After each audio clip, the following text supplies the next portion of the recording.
Hey guys, in this video we're taking a look at the budget-friendly Acer Aspire 3.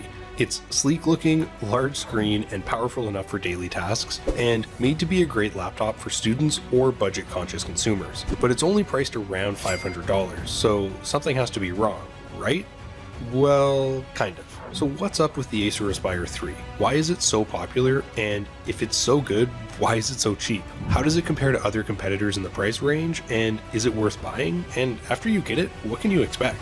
The build quality of the Aspire 3 is what you can expect from a budget laptop. It's nice looking, but it's noticeably worse than a MacBook or another high-end laptop. The Acer Aspire 3 has an understated design along with a brushed metal finish that gives it a higher end look that won't turn too many heads or become outdated. It's well constructed with a robust plastic chassis, and while I did notice some flexing and bending in the lid and the keyboard deck, it's kind of what you expect at the cheaper price point. It's lightweight and it has a thin profile, and it really doesn't take up too much space in your bag, so it's easy to carry around between classes. I also appreciated the rubberized strip on the bottom, which keeps it in place while you take notes. It gives you a solid range of ports to connect your peripherals to, and you get two USB 2 ports and a single USB 3.1 Type A socket, and an HDMI port, but it lacks a micro SD card reader and a USB-C connection, so you might need an adapter for newer devices. It also has Wi-Fi 5, which provides a reliable and reasonably fast internet connection, along with Bluetooth 4.2 compatibility and an Ethernet port for hard wiring. I thought that the full-size chiclet keyboard was nicely proportioned and it delivered a decent typing experience, which was suitable for everyday use, but the number pad is somewhat narrow for larger hands. The keyboard has a soft actuation and a slightly roughened texture with an adequate key travel distance, which is comfortable enough to type on for longer sessions, and it's perfectly good for writing essays. Unfortunately, the keyboard isn't backlit and the keystrokes are a little bit bouncy, but the bed is relatively firm. The touchpad is responsive for fast and accurate tracking, and it actually reacts to inputs in the corners. It's reasonably sized and it provides enough space for control gestures, while the smooth surface responds well to two-finger scrolling, and it's easy to glide your fingers on. It has a 15.6-inch LED backlit display with a comfy view anti-glare coating that gives it a matte look, which is nice for viewing documents in brighter light. It has a 1920 by 1080 resolution, and it delivers decent colors and contrast, but the viewing angles are pretty subpar and the color gamut coverage is low. It also lacks some brightness and it can appear kind of dull.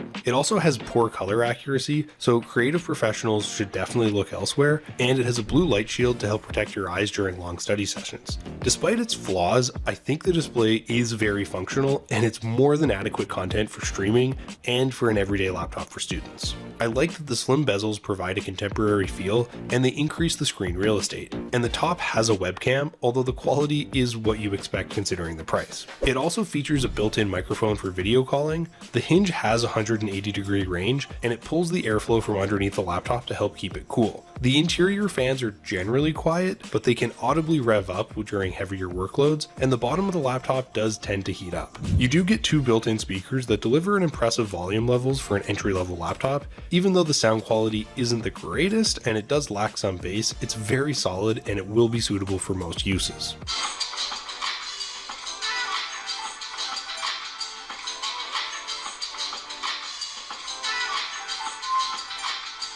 If you're enjoying this video and you're learning something about the Acer Aspire 3, be sure to give the video a like. It helps the channel out a lot, and if you're interested in updated pricing, be sure to check out the links in the description. While the battery life isn't top-notch, I thought it was pretty solid, and it gave me around 6 hours of runtime, which could be extended to up to 9 hours with limited usage. So it will last through a lecture or a longer study session. If the battery life is an important consideration, then the Lenovo Chromebook Duet costs significantly less as an alternative, and it offers up to 12 hours of runtime with a superior 1920 by 10-inch touchscreen display and a portable 2-in-1 design, but it only comes with a smaller 10.1-inch screen, and it has much inferior processing capabilities with only 4 GB of RAM. You get a 10th generation Intel Core i5-1035G1 core processor with a clock speed of 1 GHz, and you get a maximum turbo speed of 3.6 GHz. You can also choose a higher configuration with better specs depending on what you need for your budget. I thought that this was relatively responsive, and it performs pretty well when web browsing and watching content or basic Photoshop editing